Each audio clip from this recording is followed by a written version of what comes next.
வணக்கம். எம்ஜிஆர் எம்ஜிஆர் எம்ஜிஆர்னு பேசிகிட்டு இருந்தேன்னா இன்னைக்கு என்னை பற்றி பேச போகிறேன்.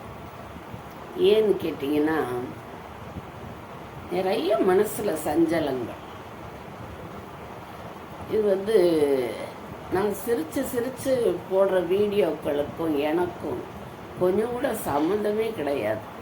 ஏன்னு கேட்டிங்கன்னா, அதாவது அந்த சிரிப்புக்கும் எனக்கும் சம்மந்தம் கிடையாது. ஆனால் நம்ம யாரு கூடயோ இருக்கிறோம், நம்ம கூட யாரோ இருக்கிறாங்கங்கிற ஒரு ரீதியில் நம்பிக்கையில் நான் சிரித்து பேசி வீடியோ போட்டுட்ருக்கேன். என்னன்னு கேட்டிங்கன்னா, முதல்ல இதை கொஞ்சம் கவனிச்சுக்கோங்க. நான் கண்டிப்பாக யாருடைய அனுதாபத்துக்கும் இரக்கத்துக்கும் எதிர்பார்த்து வீடியோ போடலை. சந்தோஷத்துக்கும் எனக்கும் ரொம்ப தூரம். நான் எங்கே ஆரம்பிக்கிறது எங்கே முடிக்கிறதுன்னு தெரியாத அளவுக்கு, ஏன்னா இன்னைக்கெல்லாம் பேசினா கூட முடியாது எனக்கு. அந்த மாதிரி ஒரு நேரத்துலையோ ராசிலையோ நான் பிறந்திருக்கேன்னு சொல்லலாம்.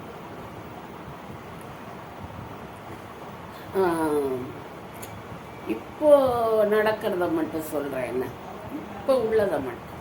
இப்போ என் பையன் கூட இருக்கான். எங்கள் வீட்டுக்காரர் வெளியூரில் இருக்கார்.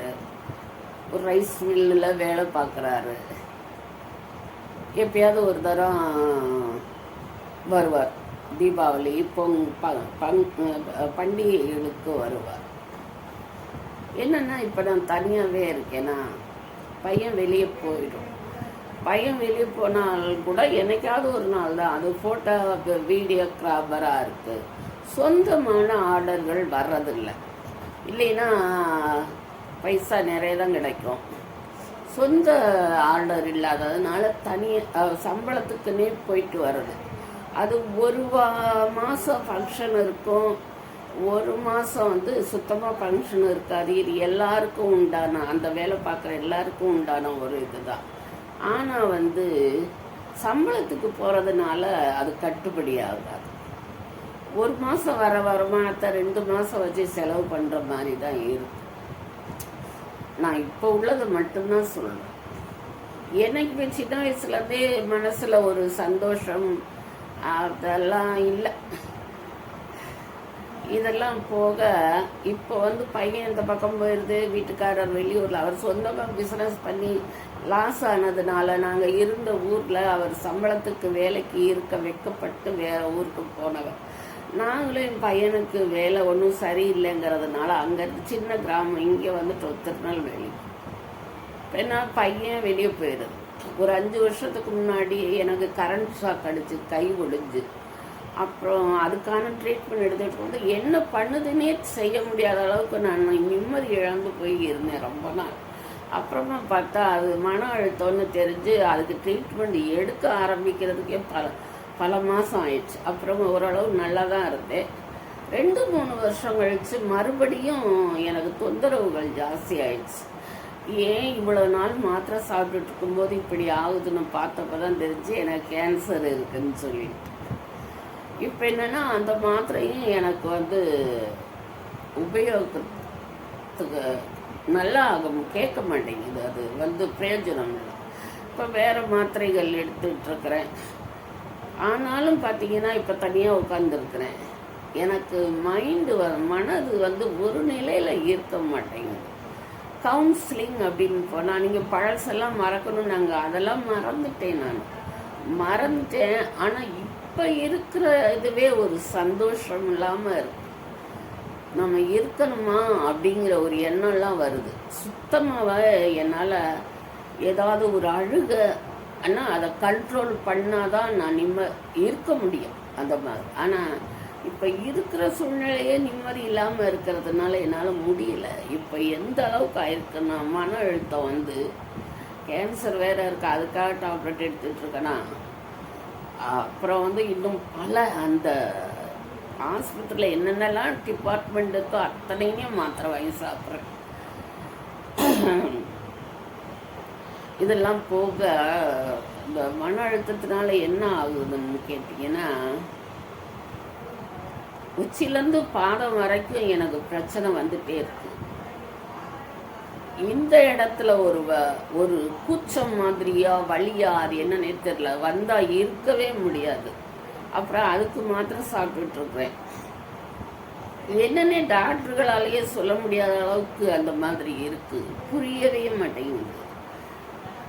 லேசா ஏதாவது சின்ன மனசஞ்சலம் வந்துட்டாலுமே, மனசஞ்சலம் தானா வரணும்னு இல்லை, இப்ப என்னோட உடம்பு எல்லாம் அதுவாகவே குடியேறிச்சா, அதுதான் இருக்குது, வேற எதுவும் இல்லை, அதுதான் இருக்குது. வாய் புண்ணாயிருது, அப்புறம் நாக்கு புண்ணாயிருது, தொண்டை புண்ணாகிருது, அப்புறம் நெஞ்சு எரிய ஆரம்பிக்குது, வயிறு எரிய ஆரம்பிக்குது, அடிக்கடி மோஷன் போக ஆரம்பிக்குது. மோஷன் போக ஆரம்பிக்குதுன்னா என்னால் பாத்ரூம் போக முடியல. ஏன்னா அந்த அளவுக்கு காலும் வலிக்க ஆரம்பிச்சது. தொடை எலும்புகள், மூட்டு எலும்புக்கு கீழே பாதத்துக்கும் மூட்டுக்கும் நடுவால் அந்த இடம்லாம் எலும்பு வலிக்குது. பாத எலும்பு வலிக்குது. பாதத்தில் இப்படி இந்த அடிப்பாகம் மேல் பாகம் எல்லாமே எந்த நேரமும் வலிக்குது. என்னால் நிம்மதியாக இருக்கவே முடியல. நம்ம இருக்கணுமாங்கிற ஒரு யோசனை வருது எனக்கு. அது என்ன மீறிடுமோ அப்படிங்கிற ஒரு எண்ணம் வருது எனக்கு. நான் இப்படி சிரிச்சு சமாளிக்கிறத பார்த்து ஒருத்தர் சொல்லியிருந்தார், இதெல்லாம் பைத்தியமானு சொல்லியிருந்தார். என்ன மீறிடுவனும் அப்படிங்கிற ஒரு எண்ணம் வருது. இதை ஏன் நான் உங்ககிட்ட சொல்றேன்னா, நீங்க எல்லாரும் சப்ஸ்கிரைப் பண்ணணும், லைக் பண்ணணும், அதெல்லாம் இல்லை, சத்தியமா இல்லை. ஆனா அதுக்காக பண்ணா நீ இது இல்லைன்னு இல்லை. ஆனா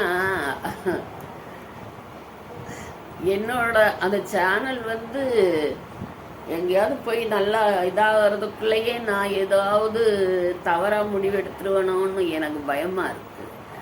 எனக்கு கூட யாருமே இல்லை. அதுக்காக தான் நான் வீடியோவே போட்டுட்ருக்கிறேன். போடுறேன். இப்போ என் பையன் இது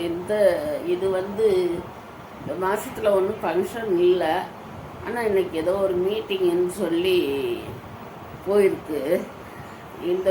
அந்த கேப்பில் தான் நான் இப்போ உட்காந்து இது பண்ணிகிட்ருக்கிறேன். யாராவது 2 வார்த்தை என்கூட பேசுங்களேன் நல்லபடியாக. வேறு எதுவும் செய்ய வேண்டாம். நீங்கள் சப்ஸ்கிரைப் பண்ண வேணாம், லைக் பண்ண வேணாம். யாராவது இதில் கமெண்ட்டில் 2 வார்த்தை பேசுங்க, அது போதும் எனக்கு. என்னன்னா, வெளியே போகலான்னு பார்த்தா நடக்க முடியல. அதுவும் மாடியில் குடியிருக்கிறதுனால சுத்தமாகவே படியேறி இறங்க முடியல. மாதத்துக்கு ஒரு தரம் ஆஸ்பத்திரிக்கு போயிட்டு வர்றதுக்கே மாதத்துக்கு 30 நாள் ஆஸ்பத்திரி போயிட்டு இருந்தேன்.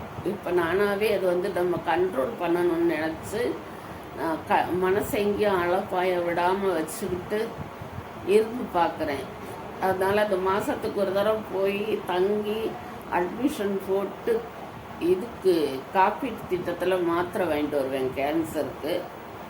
அப்புறம் அப்படியே சைக்காலஜி, அப்புறம் நரம்பியல் துறை எல்லாத்துலேயும் போய் அங்கங்கே டாப்லெட் வாங்கிட்டு வந்துடுவேன். எல்லாத்தையும் மாத்திரைகள் எல்லாத்தையும் மீறி நமக்கு நிம்மதின்னு ஒன்று இருக்கணும். அது நம்ம கண்ட்ரோலில் இருந்தால் தானே. என்ன இப்படி பேசுகிறேன், இந்த பொம்பளைக்கு என்னன்னு நினைக்கிறீங்க?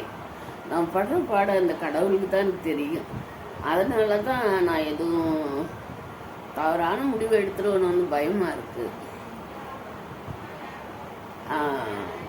அவஸ்தைகளாக இருக்கு, என்ன பண்ணுறதுன்னே புரியவே இல்லை.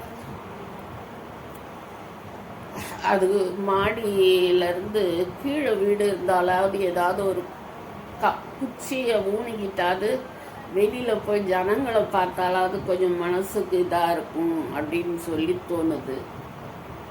வீடும் கிடைக்க மாட்டேங்குது. 2 பேருக்கு இருக்கும்போது 6000 7000 சொல்கிறாங்க வீடு வாடகை. 2 பேருக்கு வர்றது அப்புறம் அதை மீறி பல விஷயம். இதில் என்னன்னு பார்த்தீங்கன்னா, என் பையனோட நான் தான் என் பையனை வீடியோ போட சொல்லி வற்புறுத்தினேன். ரொம்ப அது வந்து அதுக்கு முதல்ல வீடியோ போடுறதுல ஆர்வம் இல்லை, பிடிக்கவும் இல்லை. ஆனால் அப்புறம் வீடியோ போட ஆரம்பிச்சிச்சு. அதில் வந்து அது கொஞ்சம் ஜெயிச்சு அதுக்கு ஃபஸ்ட்டு இன்கம் வர்றதுக்கான ஒரு இது கிடைச்சது. ஆனால் முதல் அந்த குறிப்பிட்ட அளவு பைசா சேர்றதுக்குள்ளேயே என் பையனோட சேனலை யாரோ என்ன சொல்கிறது அதை தெரியல திருடிட்டாங்க. அவங்க கண்ட்ரோலில் வச்சுக்கிட்டாங்க. என் பையன் என்னென்னவோ ட்ரை பண்ணி பார்த்துச்சு, முடியல. அப்புறம் அந்த பாஸ்வேர்டுன்னு ஒன்று இருக்குல்ல, அதை வச்சு ட்ரை பண்ணலான்னு சொல்லியிருக்கிறாங்க. அது பாஸ்வேர்டு அது பத்திரமா வைக்கல. அந்த இது போச்சு. அந்த சேனல் ஃபஸ்ட்டு வருமானம் வர்றதுக்கான இது வந்ததுமே, தகுதி வந்ததுமே அதை திருடிட்டாங்க. ரெண்டாவது ஒரு சேனல் ஆரம்பித்து அதை கம்ப்ளீட் முழுமையாக பண்ணிடுச்சு. ஆனால் அது வந்து ஏஐ இருக்குன்னு சொல்லி அதை நிராகரிச்சிட்டாங்க. இப்போ இன்னொன்று பண்ணிக்கிட்டு இருக்கு. அதாவது என்னதான் நம்ம எண்ணெயை தடவிட்டு உருண்டாலும் ஒற்றை மண்ணு தான் ஒட்டும் அப்படிங்கிற மாதிரி அந்த நிலைமை போய்கிட்டு இருக்கு. ஒன்றுமே புரியல. யாராவது 2 வார்த்தை என்கிட்ட கமெண்ட்ல பேசுறீங்களா? அவ்வளோதான், வச்சிடவா, இன்னொரு நாள் பார்க்குறேன்.